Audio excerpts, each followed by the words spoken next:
الحمد لله نحمده ونستعينه ونستغفره ونؤمن به ونتوكل عليه ونعوذ بالله من شرور أنفسنا ومن سيئات أعمالنا من يهده الله فلا مضل له ومن يضلله فلا هادي له ونشهد أن لا إله إلا الله وحده لا شريك له ونشهد أن سيدنا وسندنا وحبيبنا وحبيب ربنا ومولانا ونبينا محمدا عبده ورسوله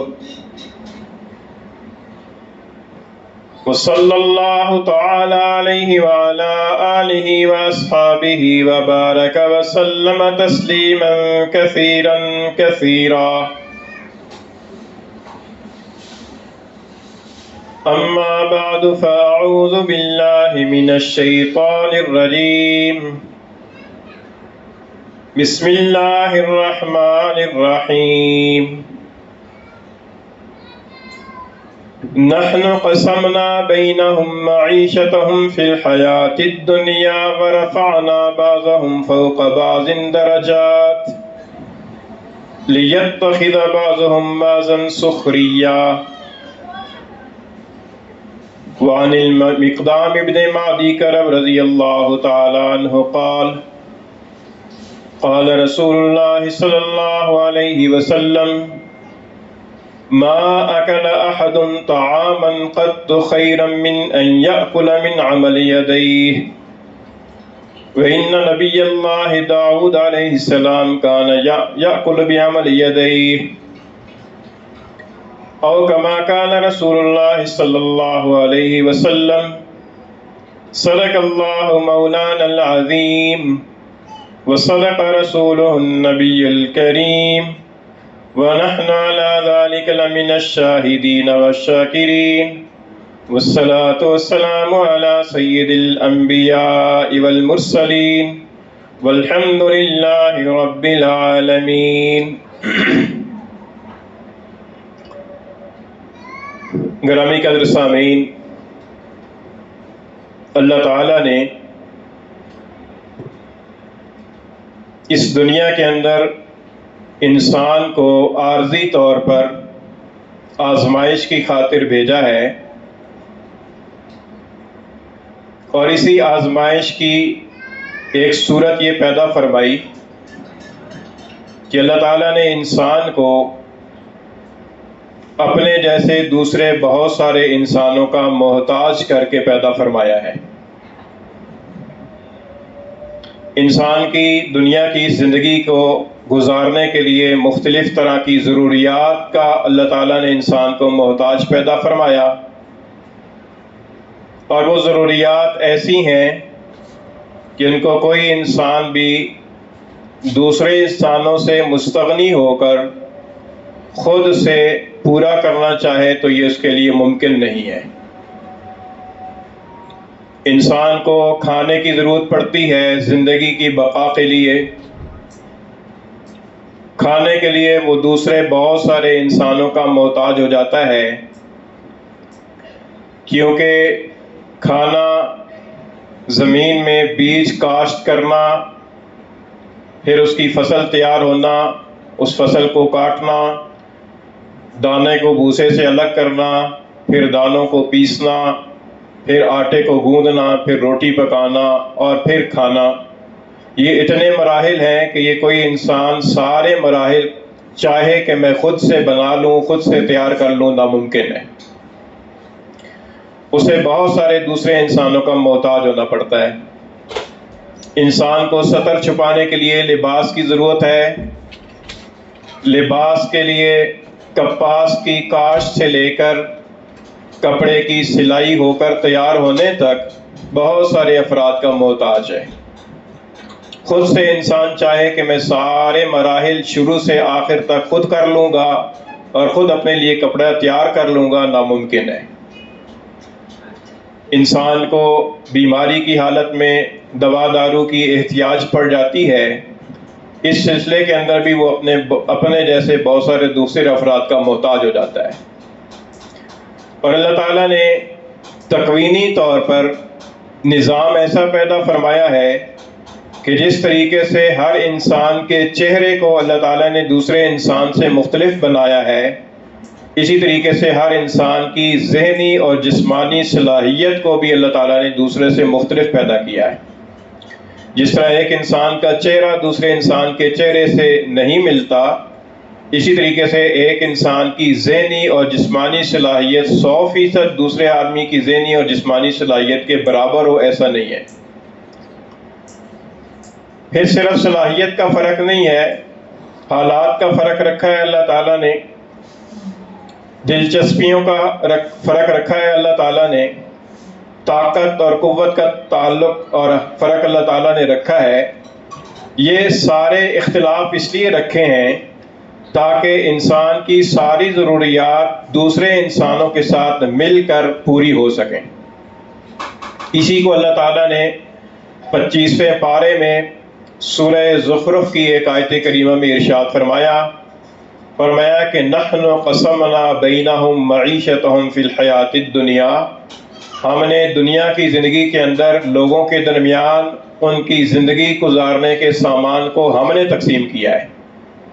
یہ ہم نے تقسیم کیا ہے، ہم نے لوگوں کے ذہن کے اندر مختلف طرح کی چیزوں کے تیار کرنے کی دلچسپی اور اس کی ضرورت لوگوں کے ذہنوں کے اندر ڈالی ہے، جس کے نتیجے کے اندر بہت سارے افراد ایسے ہیں کہ جو کاشتکاری کے ساتھ دلچسپی رکھتے ہیں، فصلیں کاشت کرتے ہیں۔ بہت سارے لوگ ایسے ہیں کہ جو ان فصلوں کی ایک جگہ سے دوسری جگہ کے منتقل کرنے میں دلچسپی رکھتے ہیں۔ بہت سارے لوگوں کے حالات ایسے ہیں کہ وہ اسی پیدا شدہ فصل اور غلوں سے خوراک تیار کر کے لوگوں کو مہیا کرتے ہیں۔ بہت سارے لوگوں کے ذہن کے اندر اللہ تعالیٰ نے یہ پیدا فرمایا، دل کے اندر یہ خیال پیدا فرمایا کہ ہمیں کپڑے کا کام کرنا چاہیے۔ بہت سارے لوگوں کے دل کے اندر اللہ تعالیٰ نے یہ ڈالا کہ ہمیں معالج بننا چاہیے۔ بہت سارے افراد کے دلوں کے اندر اللہ تعالیٰ نے یہ بات ڈالی کہ ہمیں جوتوں کا کام کرنا چاہیے، حالانکہ فلاں کام کرنا چاہیے، وغیرہ وغیرہ۔ یہ اس لیے اللہ تعالیٰ نے فرمایا تاکہ دنیا کا نظام چل سکے۔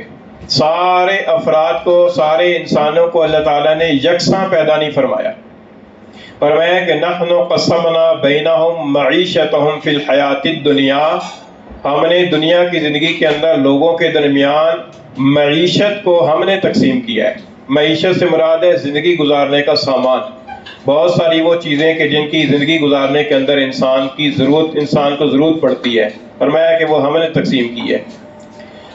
وَرَفَعْنَا بَعْضَهُمْ فَوْقَ بَعْضٍ درجات، اور ہم نے لوگوں میں سے بعض کو بعض کی اوپر درجات کے اعتبار سے فوقیت عطا فرمائی ہے۔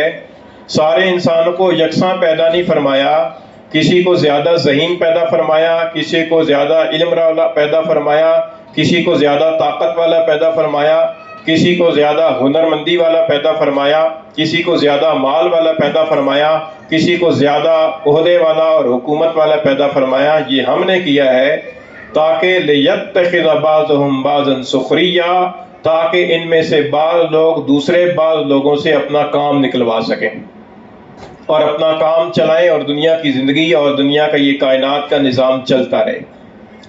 ورنہ اللہ تعالیٰ سارے انسانوں کو یکساں بھی پیدا فرما سکتا تھا، سارے انسانوں کو مال کے اعتبار سے برابر پیدا فرما سکتا تھا، سب کو مالدار بنا دیتا، سب کو ذہین بنا دیتا، سب کو طاقتور بنا دیتا، سب کو حسین و جمیل بنا دیتا۔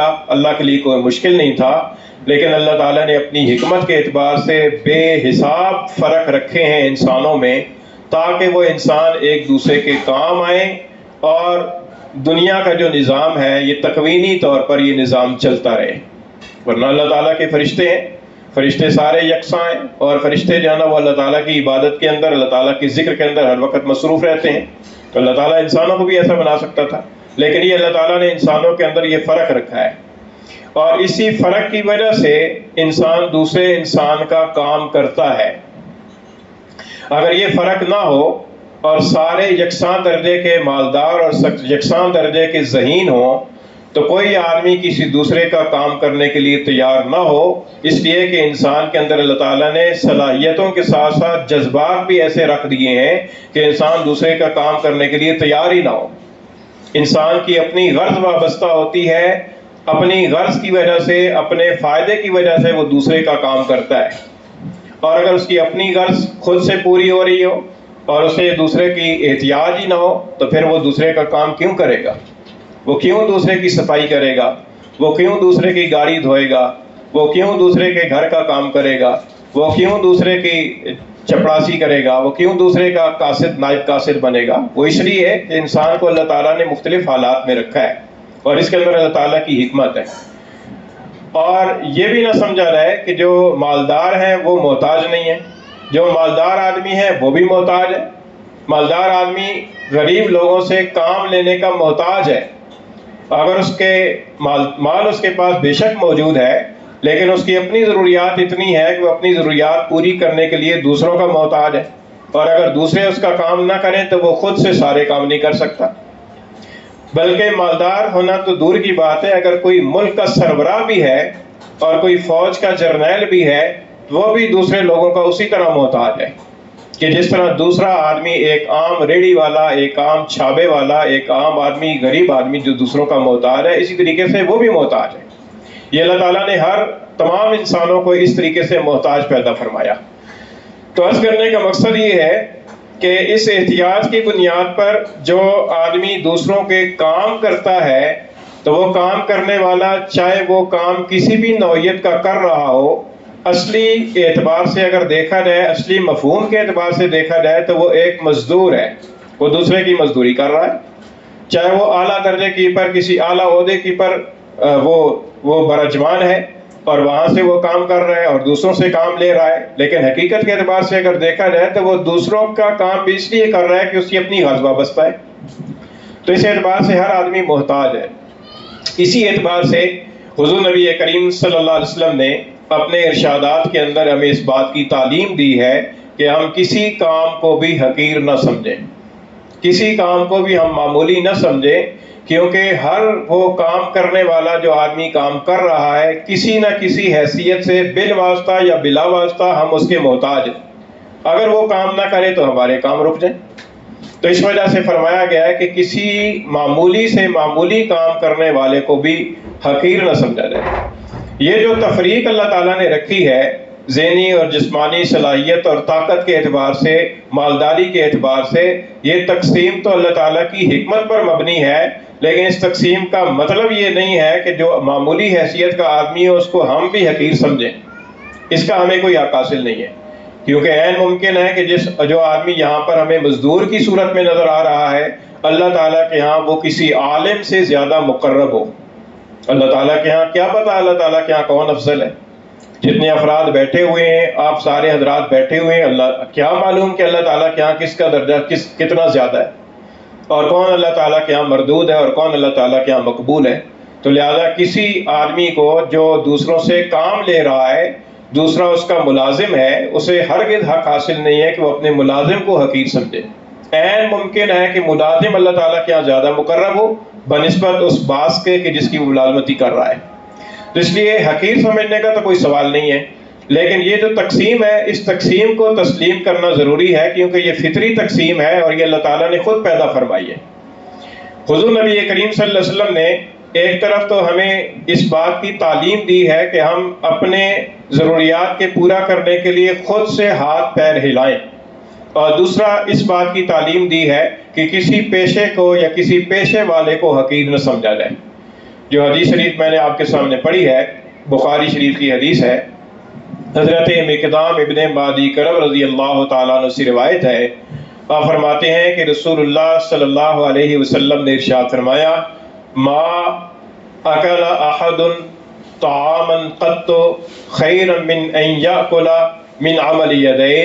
فرمایا کہ کسی آدمی نے، کسی فرد نے کوئی کھانا کبھی بھی اس سے بہتر نہیں کھایا کہ جو اس نے اپنے ہاتھوں کی کمائی سے کھایا ہو۔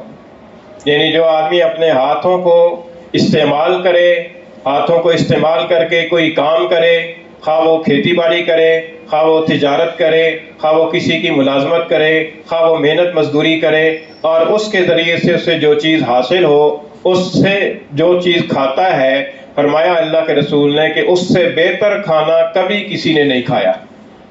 ما اکل احد طعاما قط خیرا من ان یاکل من عمل یدیہ، کہ کسی آدمی نے اس سے بہتر کھانا نہیں کھایا کہ جو آدمی اپنے ہاتھوں سے کمائی کرے اور ہاتھوں سے کما کر کچھ حاصل کرے اور اس میں سے کھائے۔ تو یہ بہترین کھانا ہے، اللہ کے رسول نے اس کو بہترین کھانا قرار دیا۔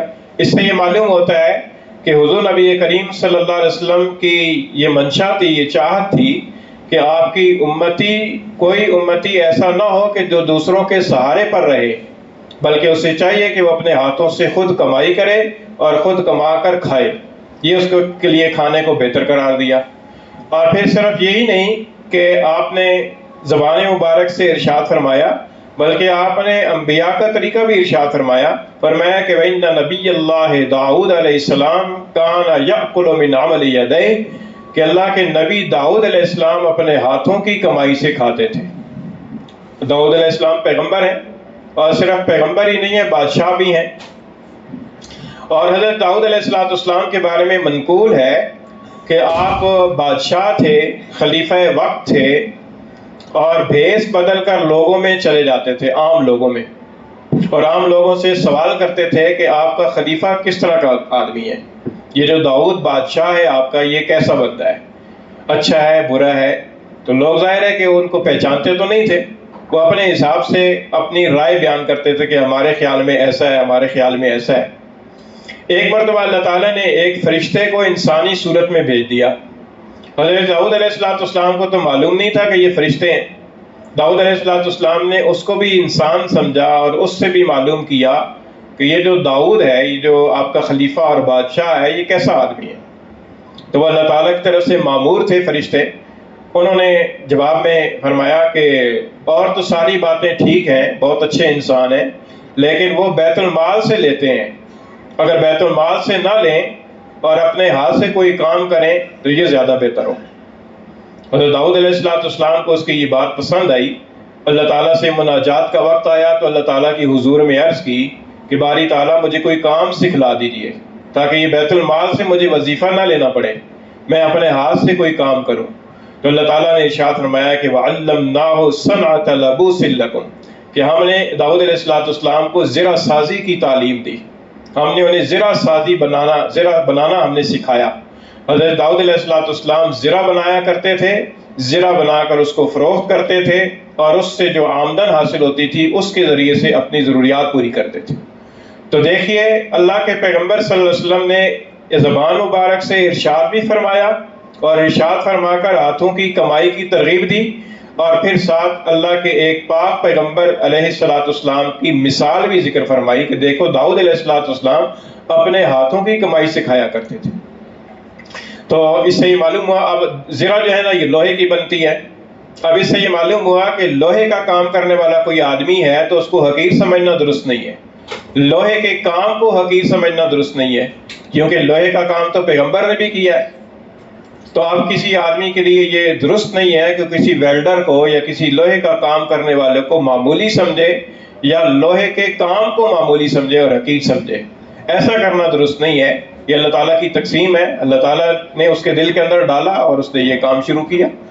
تو یہ حضرت داؤد علیہ السلام کی مثال حضور نبی کریم صلی اللہ علیہ وسلم نے ارشاد فرمائی، جس سے یہ معلوم ہوتا ہے کہ ہاتھوں کے ساتھ جو آدمی کمائی کرتا ہے، محنت کرتا ہے، چاہے وہ کوئی بھی کام ہو، شرط صرف یہ ہے کہ وہ کام جائز ہو، حلال ہو، ایسا نہ ہو کہ غلط کام ہو۔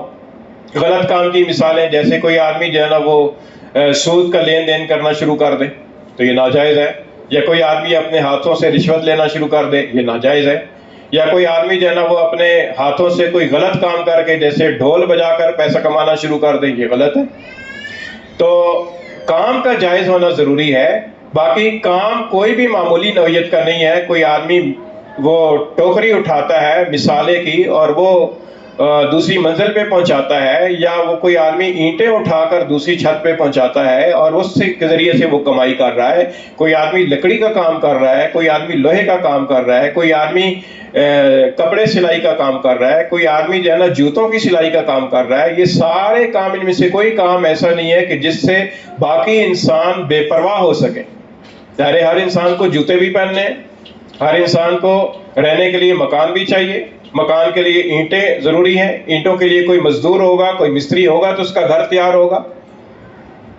اسی طریقے سے اسے پنکھا چاہیے، پنکھے کے لیے کوئی الیکٹریشین ہوگا تو اس کا پنکھا چلے گا. اس کے لیے گیزر چاہیے، اس گیزر کے لیے کوئی پلمبر ہوگا تو اس کا گیزر چلے گا. تو یہ ان میں سے کوئی کام بھی ایسا نہیں ہے کہ جس کام سے دوسرے لوگ مستغنی ہو سکیں. تو اس لیے ان میں سے کسی کام کو حقیر سمجھنا درست نہیں ہے. حضور نبی کریم صلی اللہ علیہ وسلم نے ہاتھوں کی کمائی کرنے کا ذکر فرمایا ہے. اور پھر اس کے ساتھ ساتھ اگر کوئی آدمی کسی دوسرے کا کام اجرت پر کرتا ہے تو یہ اجرت پر کام کرنا بھی کوئی معمولی کام نہیں ہے. یہ بھی انبیاء علیہ السلام نے کیا ہے.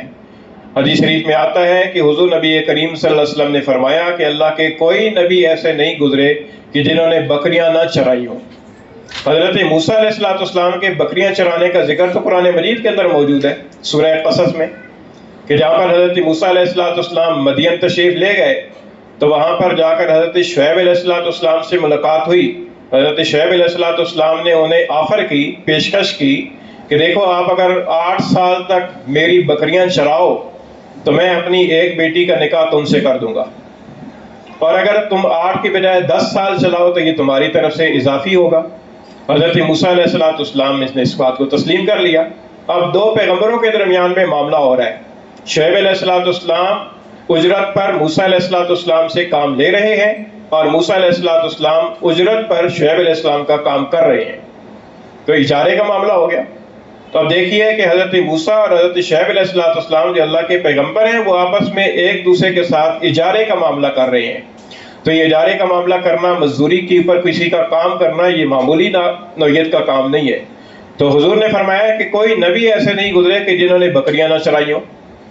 پوچھا گیا کہ اللہ کے رسول کیا آپ نے بھی چرائی ہیں؟ حضور صلی اللہ علیہ وسلم نے فرمایا کہ ہاں میں نے بھی چند قراریت کی رات کی جمع اس زمانے کے اندر ایک پیمانہ، ایک کرنسی ہوتی تھی. فرمایا کہ میں نے چند قراریت کے عوض میں اہل مکہ کی بکریاں چرائی ہیں. تو دیکھیے حضور نبی کریم صلی اللہ علیہ وسلم سے بھی مزدوری کرنا ثابت ہو گیا کہ حضور نبی کریم صلی اللہ علیہ وسلم نے بکریاں چرائیں.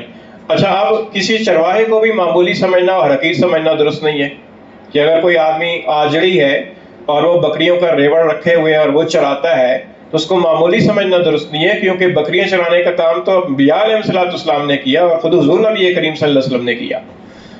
تو اس سے معلوم ہوتا ہے کہ حضور نبی کریم صلی اللہ علیہ وسلم نے اس بات کی بھی حوصلہ افزائی کی ہے کہ آدمی کسی کا کام اجرت پر کر دے. مزدوری کا کام کوئی آدمی اجرت کر، کوئی آدمی اجرت لے کر کسی کے کپڑے سلائی کر دیتا ہے، کوئی اجرت لے کر کسی کے جوتے ٹھیک کر دیتا ہے، کوئی آدمی اجرت لے کر کسی کے مزدوری کا، کسی کے گھر کا کوئی کام کر دیتا ہے، لکڑی کا کام کر دیتا ہے، لوہے کا کام کر دیتا ہے. اس میں کوئی برائی نہیں ہے. تو یہ حضور نبی کریم صلی اللہ علیہ وسلم کے ارشادات سے ہمیں اس بات کی تعلیم ملتی ہے. حضور نبی کریم صلی اللہ علیہ وسلم نے اس بات کی حوصلہ شکنی فرمائی ہے کہ کوئی آدمی جو ہے نا وہ دوسروں سے سوال کرے اور مانگ کر اپنی ضروریات پوری کرے. اس کے بجائے حضور نے فرمایا کہ اگر تم میں سے کوئی آدمی وہ جنگل میں چلا جائے اور لکڑیاں اکٹھی کرے اور لکڑیوں کا ایک گٹھا بنا کر بازار میں لائے اور اس کو فروخت کرے اور اس کے ذریعے سے اپنی ضروریات پوری کرے، یہ اس سے بہتر ہے کہ آدمی لوگوں کے سامنے ہاتھ پھیلائے، پھر لوگوں کی مرضی ہے دیں یا نہ دیں. تو حضور نبی کریم صلی اللہ علیہ وسلم نے فرمایا کہ بجائے اس کے کہ آدمی دوسروں کے سامنے ہاتھ پھیلاتا رہے اور دوسروں کا محتاج رہے، اس کی بجائے خود اپنے ہاتھوں سے کوئی ایسا کام کرے کہ جس کے ذریعے سے کام چاہے معمولی نوعیت کا کیوں نہ ہو، شرن جائز ہو. اب دیکھیں لکڑیاں چننا، لکڑیاں کا گٹھا بنا کر لکڑیاں لانا، بازار میں بیچنا، یہ بظاہر سٹیٹس کے خلاف لگتا ہے. ریڑھی لگا لینا یا کسی جگہ کوئی کپڑا بچھا کر اس کے اوپر کوئی چیزیں رکھ لینا، ٹوپیاں مسواک رکھ لینا اور بیچنا شروع کر دینا، سٹیٹس کے اعتبار سے معمولی کام لگتا ہے، لیکن شرعی اعتبار سے معمولی کام نہیں ہے. شرعی اعتبار سے یہ اس کو معمولی سمجھنے کی ممانعت ہے کہ کوئی بھی کام اور کوئی پیشہ ایسا نہیں ہے کہ جس کو معمولی سمجھا جائے. پھر اس کمائی کے اندر انسان کا اپنا فائدہ بہت زیادہ ہے. مثلا انسان کمائی کرے گا، ہاتھوں سے محنت کرے گا، محنت کے ذریعے سے جو کمائی کرے گا تو اس کمائی کے اوپر آخرت کا بھی فائدہ ہے، دنیا کا بھی فائدہ ہے. آخرت کا کیا فائدہ ہے